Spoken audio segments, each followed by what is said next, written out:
Okay, welcome to the Canucks Chatter post-game talk here between us. I'm Rafal, there's Victor. Tough, kind of crazy ending to that game. Vancouver scores to tie it with just over a minute to go. Brock Besser throws out the net with the goalie pulled, and then with 30-something seconds, I believe 38 seconds or so, Bouchard gets the game winner. All right, a lot of stuff to talk about, but yeah, how do you feel about that game and how the Canucks played? First two periods, not so great. Third period, a lot better. I'll take the positives out of that. They dictated play in the third. The second period actually wasn't too bad either. They played their game, kept everything outside. Nothing was huge. Seelovs was there when they did need to be bailed out, and gave up the unlucky goal in there in the end of the second. But they showed great heart to push in the third and held the puck for many shifts just deep inside the Edmonton zone with lots of puck time, and thought everything looked rosy when they tied it up. I thought, all right, let's head to overtime, fend off these last 54 seconds or so, and unfortunately, it did not end up that way. Although there could be some controversy at the end, they showed there could have been a high stick by Draisaitl. I'm going to lean. I think it's close to call, but it looks like it is. He comes down and it's a tough play call, but I think it was high sticking. I think that goal should not have counted, and we should be headed to overtime right now. Yeah, I don't know. It's. I don't think there's any camera evidence to show that it was a high stick. Not that it wasn't, but like it. I don't know. I watched it back on the zoomed-in version a couple times. It looks like it's at his shoulder level, but you can't distinctly tell if it's above his shoulder level or under. There's just, I don't know. Maybe after the game they'll find some other camera angle, or maybe it'll be more conclusive. But I believe they said that like the league needs to, like the team can't challenge it. The league needs to check it out. So I don't know. I mean, the game's over anyway. Yeah. Let's hopefully they'll get them warmed up again. Set up. Goal didn't count. Let's restart the game. Yeah, right. Everyone already left the building. So, you know, it was a close game. I think maybe I'd probably say that the better team won today. The team that played better. It's not like they, dominated by Vancouver by any stretch, but I think they were the better team. I thought they definitely had the better first period.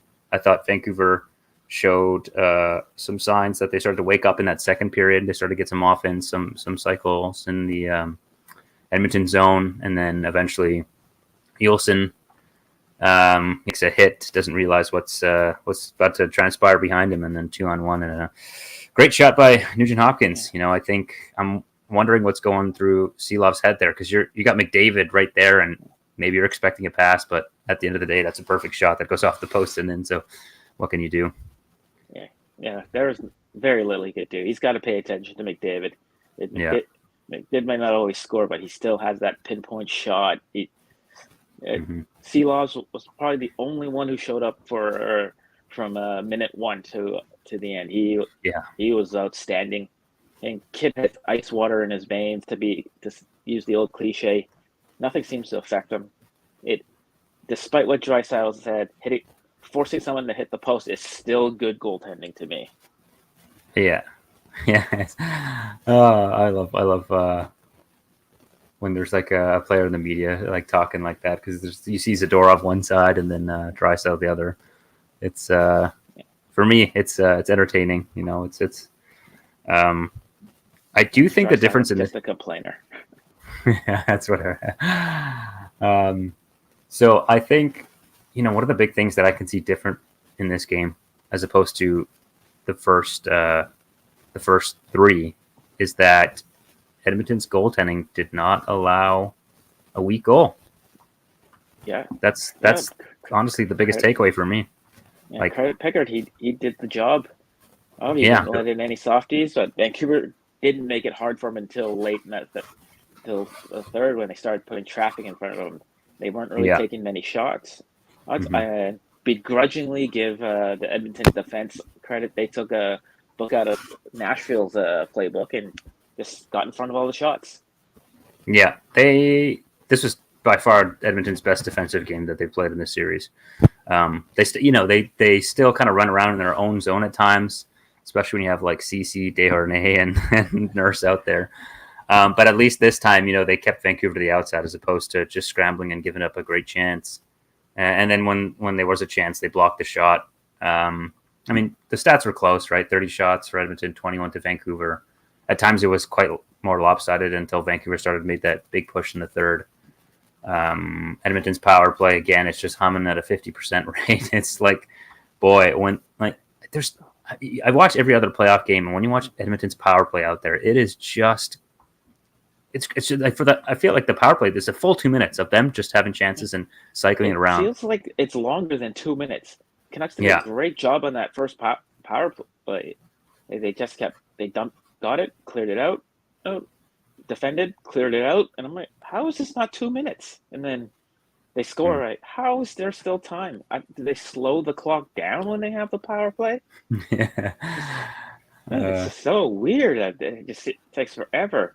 Where the Canucks power play, which sputtered, they have it, and then next thing you know, 4 minutes is up. Yeah, there was some, I looked at that play by Evander Kane, and I think that, double minor could have been maybe a 5 minute, I believe, because that was a cross check to the head. They're explaining there's no double minor for cross checking. It's supposed to be 2 or 5. Yeah, and that looked like a 5 to me. But you're not going to pinpoint that and say that's the reason they lost. He should be suspended. If the player safety does not suspend him, then it will mean open season on one of the tallest players in the league. No, I was thinking about that, but the with the suspensions, the reason why Soucy, it's a different play because Evander Kane is going to the net, and you can't do that. That's a penalty all day. But in the eyes of probably player safety, it's during game time as opposed to the cross check in McDavid's face. That's after the game is done, and so they look at stuff much more closely after the game as opposed to they do in a play during the game. So I'm fine with no suspension. I'm not saying McDavid should not have been suspended. He started it with he went out and took a golf swing and hacked at Soucy's leg, at his calf, and Soucy was defending himself. The best would have been both get $5,000 fine and get it over with. But Soucy, not having Soucy was a big moment in the game when Juleson made the hit. Yeah, I love Juleson being physical, but wrong time, wrong spot. And so go back to that suspension. I don't think Soucy should have been suspended. McDavid, the one who starts it after the game, he started it with the whistle, with that slash. He definitely started it, but at the same time, when you retaliate and you get someone in the head, I know Zadorov is cross checking him in the back, but I still think I see that as a suspension. But I also thought that Hyman should have got at least a fine for his slash there too. So. But anyway, at the end of the day, I don't think you can sit here and be like, oh, because Soucy wasn't in the lineup, that's the reason Vancouver lost this game. No, that's not. No, that's not the reason. And you don't want to give that kind of excuse anyway. So. But when we teach kids, never use your stick as a weapon. What did McDavid do? He used his stick as a weapon. Yeah, that's one of the things you're taught as a kid. At least you don't use it as a weapon. You can. And he. Yeah, you can give a slash, but he leaned back and went like that. That's if his name was Connor what's his name? That's a suspension. I don't know. I see a lot of slashes throughout the course of a game. I don't think that. Do you see someone taking a full swing like that? No.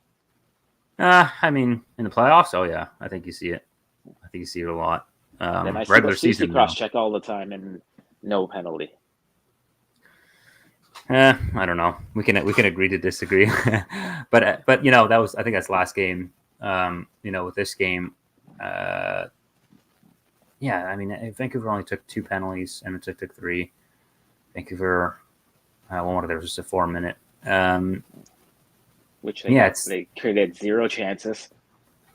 I thought, Vancouver didn't look good on the power play, but I also gave some credit to Edmonton's penalty kill. They looked a lot better. They were much more aggressive, as opposed to, because they were run anytime the puck went to the Vancouver player, they had a guy on there right away, and they just cleared it. And, their penalty kill was good. Vancouver's power play didn't look good. But, that's when the only ones that were awake for the first 2 periods mainly were Seelov's, Connor Garland, and Quinn Hughes. Yeah, that's for sure. I mean, Seelov's played another great game. Definitely not his fault whatsoever. Tough one, right? You get, and I also thought Pickard, he played great too. He, both the goals that Vancouver scored against him, he had no chance on, right? Like Garland's goal he doesn't see it at all. And then the other one is, it hits a couple things, it looks like.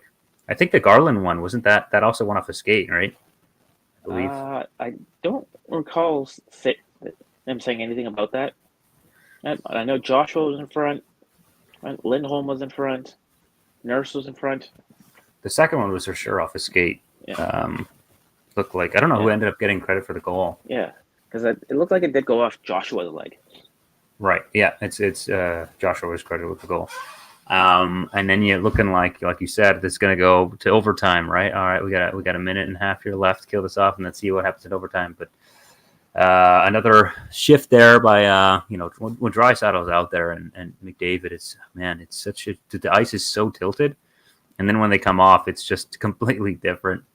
It's just there's a 1A team, and then there's the 2B team for Edmonton. It's 2 different teams, and they find a way to score though. Yeah, those 2.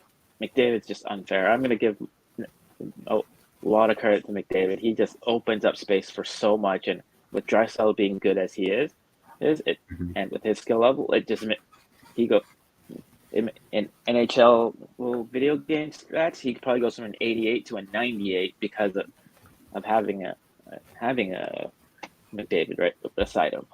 Yeah, I mean, even that power play goal that he scores, the first goal of the game.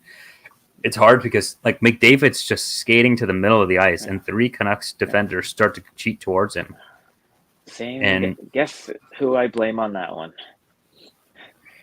Ian Cole. Ian Cole, yeah, he's had another. He left Draisaitl. McDavid had he should have stayed. On him, yeah. You got to know that Draisaitl is going to be there all the time. So another, and he's the one who caused he might not have taken the penalty, but. He had 2 chances to clear. He missed the clearing on both attempts. And then a couple seconds later, Miller takes it's a bad penalty, but that was a bad penalty. It wouldn't have been hemmed out if it wasn't for Cole not getting the puck out twice. And that he's slow. He's not a good guy. Yeah. Jolson should have stayed. Would be my choice to stay in the lineup for Game 5. But until that ill-timed hit, maybe Jolson should. So. I think that might be a decision that will have to be made.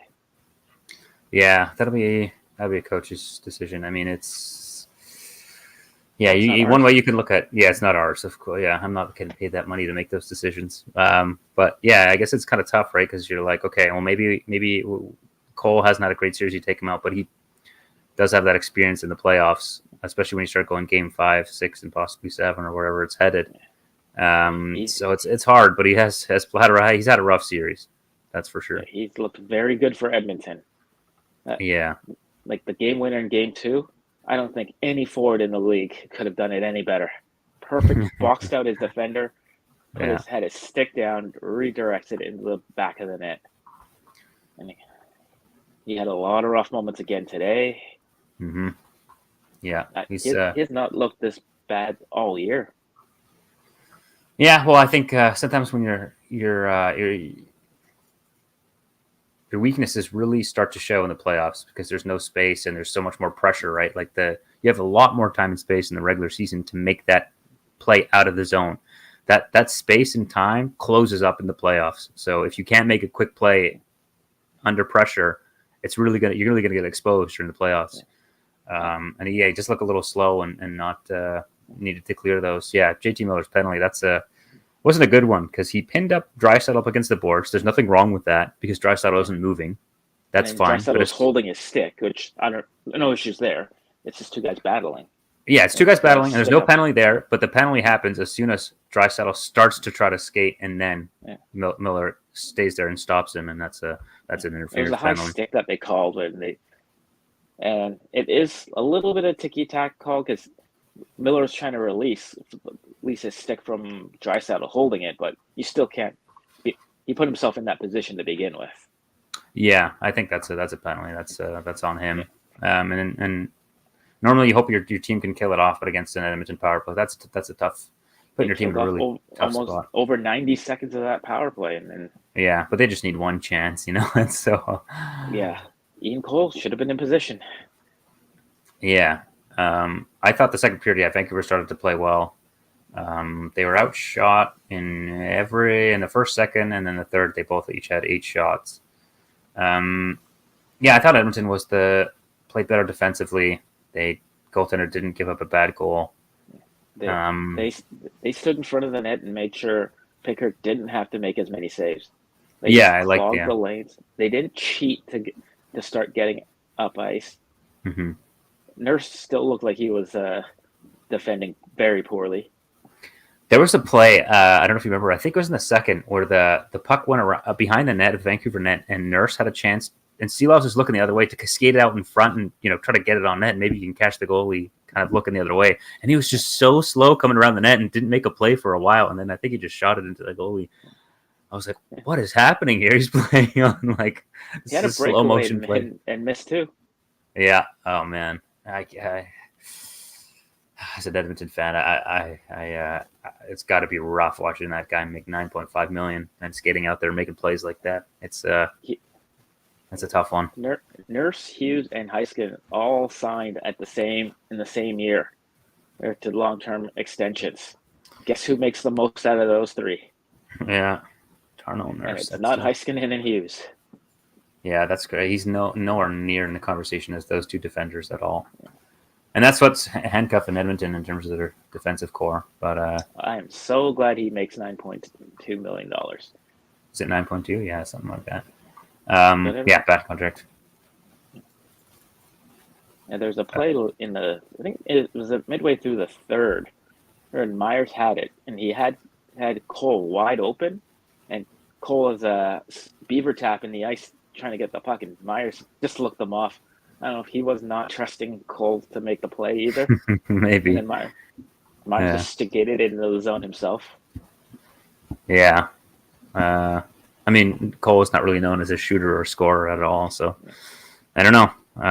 But neither is Myers, technically, right? He's not really a scorer. He can have a good, strong shot, but Myers is one of the all-time leaders in Canucks shorthanded goals. Is he actually? Tyler Myers? Yeah. Oh, okay. I think he has 6.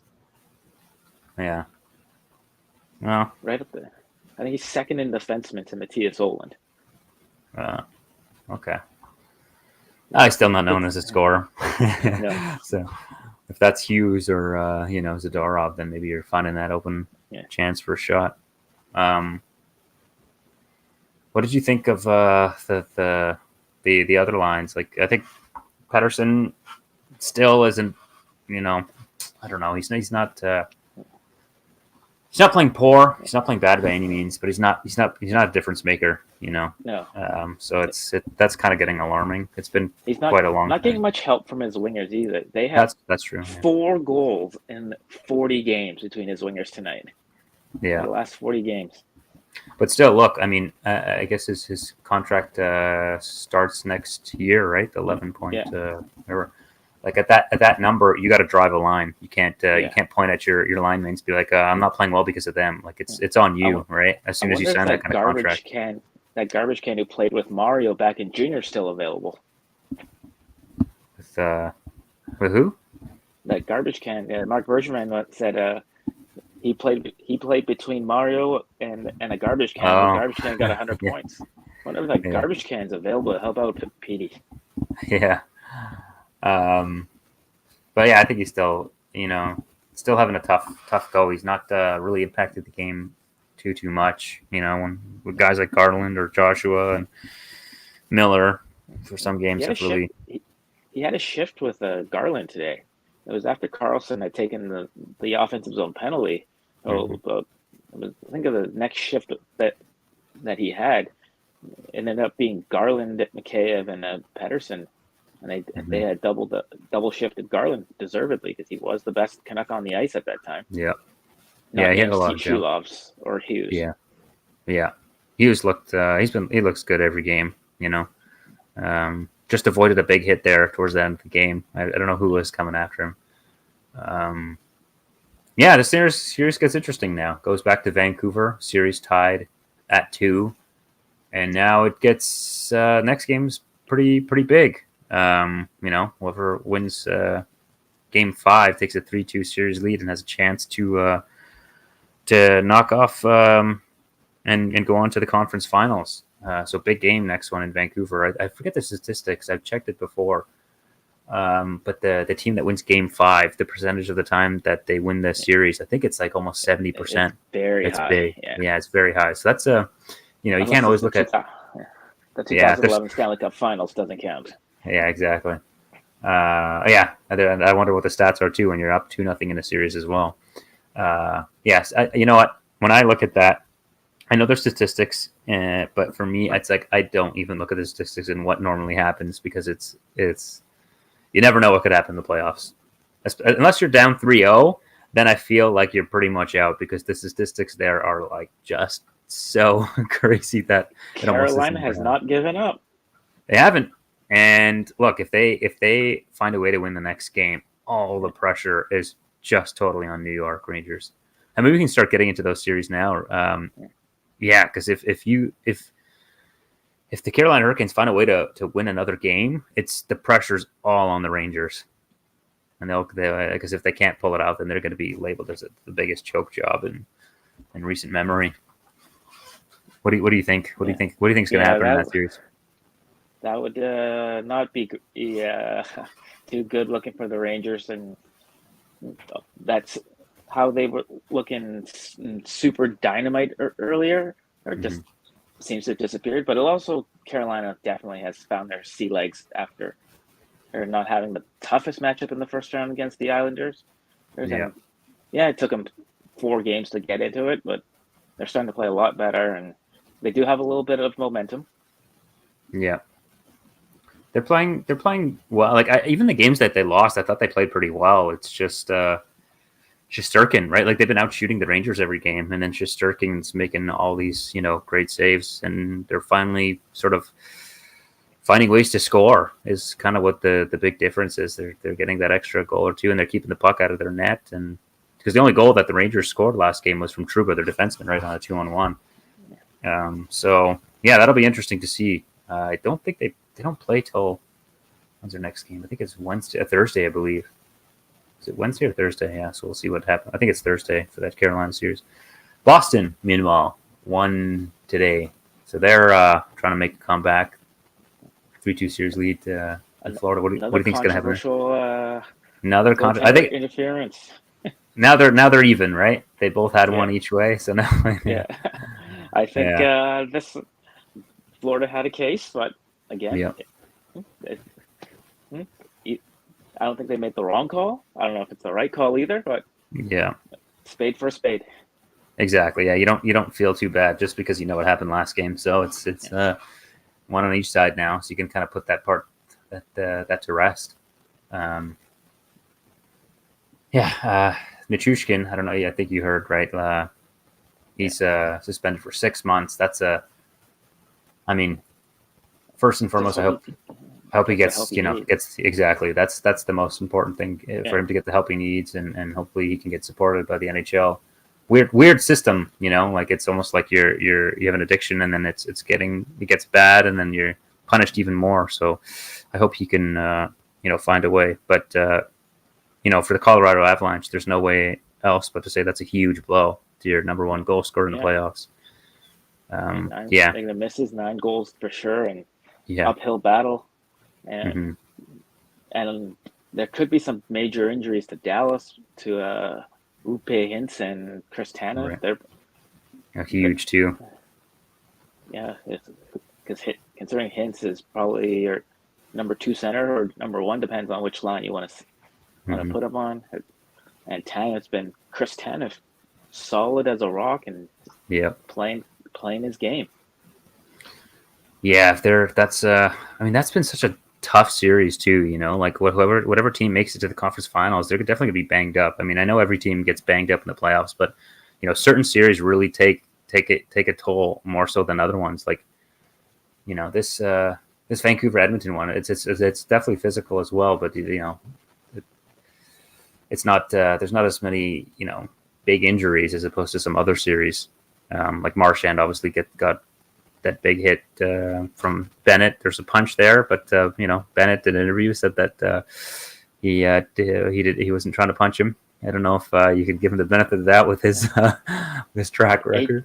18-year-old Sam Bennett is great at deflecting. Yeah, do it accidentally on purpose.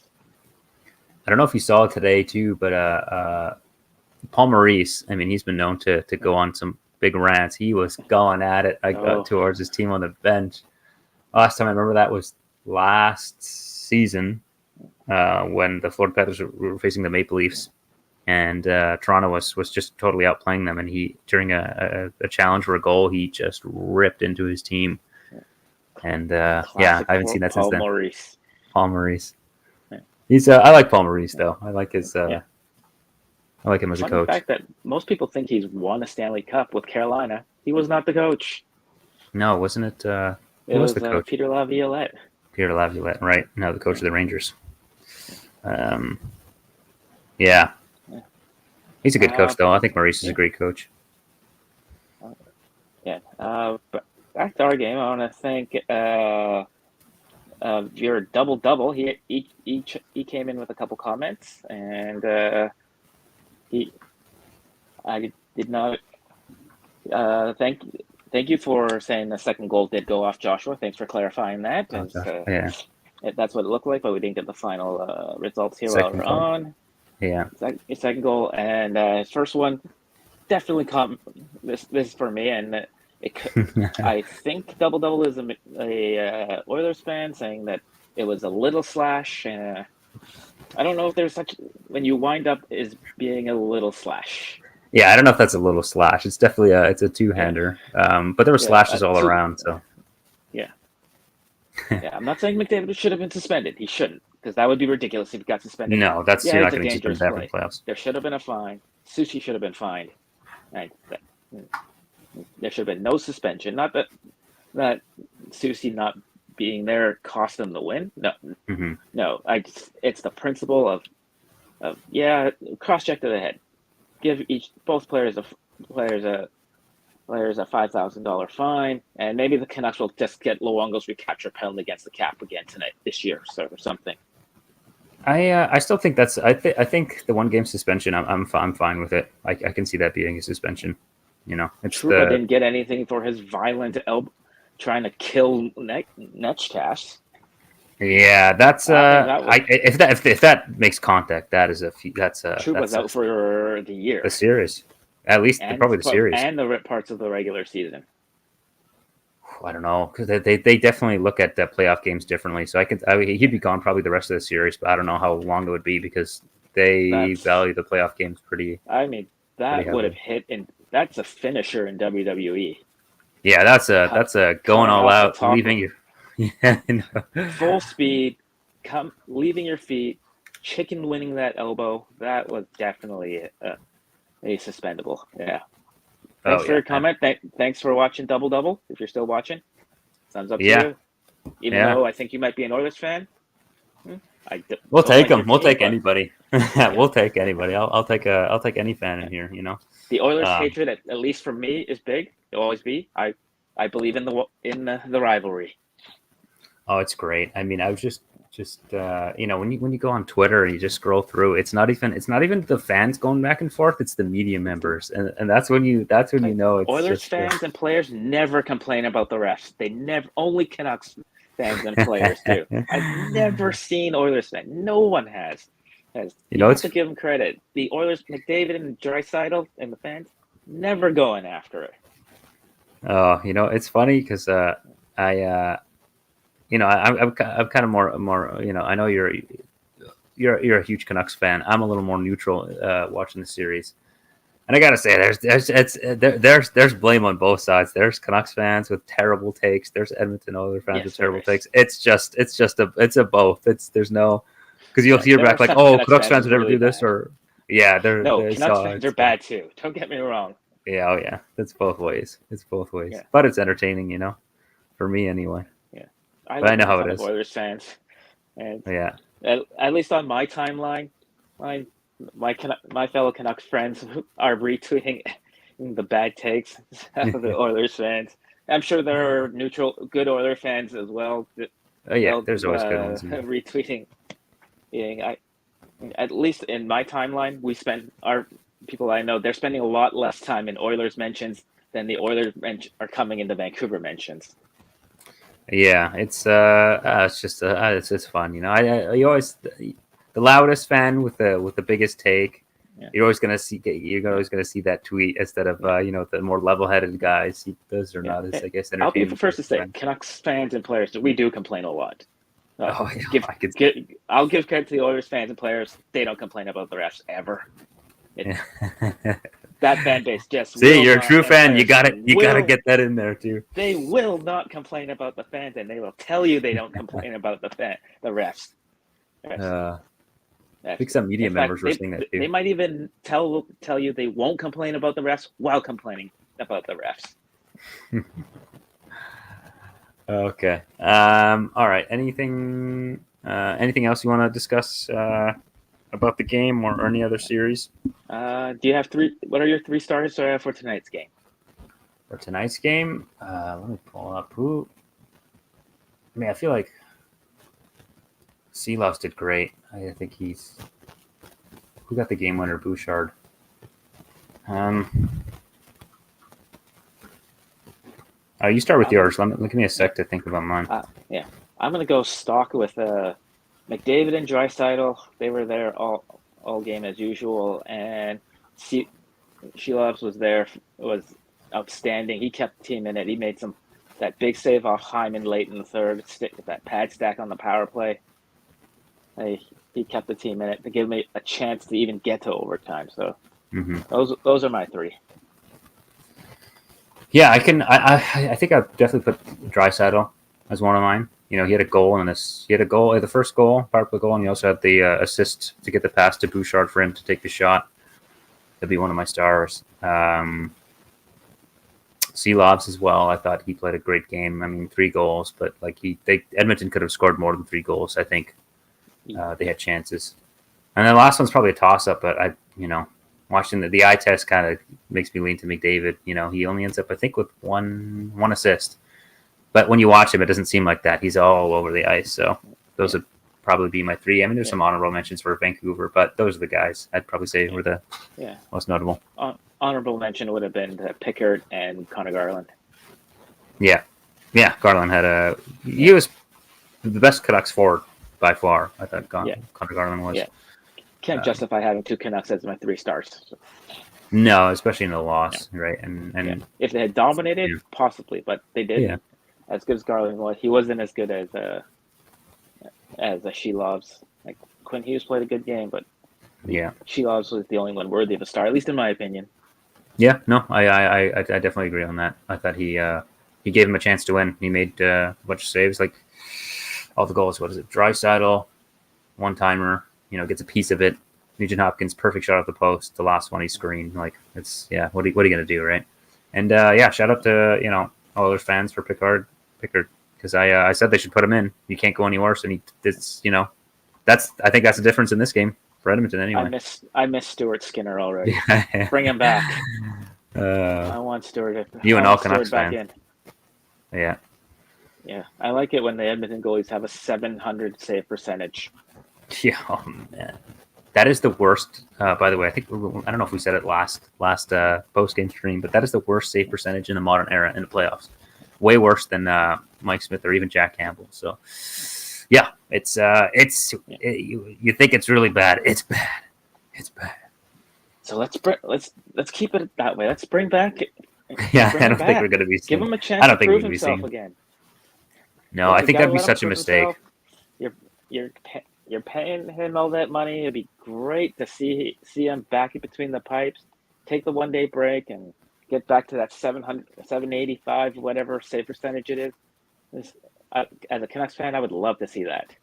Watch Knobloch just big brains it, and it's like, you know what, this guy's bounced back before. Let's put him back in. I don't see it happening, but if he does something like that, that would just be an awful, awful move. That'd You be a can't go great back. move, in my opinion. Yeah, and you're as a Canucks fan. I would love to see that again. He deserves to start after the regular season he had. Bring him back for Game 5. Okay, so next game goes. When is it? Thursday, Thursday right? night, Thursday night 7 in o'clock. Vancouver, 7 o'clock. Yeah. Rogers Arena will be definitely rowdy. Oh yeah, it'll be a good one. It'll be a great atmosphere. I'm gonna do my best here to do a stream. Then I'm taking a little vacation for a week. I'm gonna be 3 hours ahead, so it's gonna be a rough one. I'm gonna try to find a way to pull through and create a stream. But yeah, take one for the team. Take one for the team. Yeah. All right. Yeah, that'll be it for the show. Please like this video. Follow us on Canucks Chatter on here. We have a Canucks Chatter on Instagram, Twitter. Follow us on and the TikTok. And TikTok as well. Yeah, follow us on Twitter. Our handle is right there underneath their names. Like this video, comment. That anything helps us. And see you hopefully next game for Game 5. Big one coming up. Thanks for tuning in. Go Canucks, go.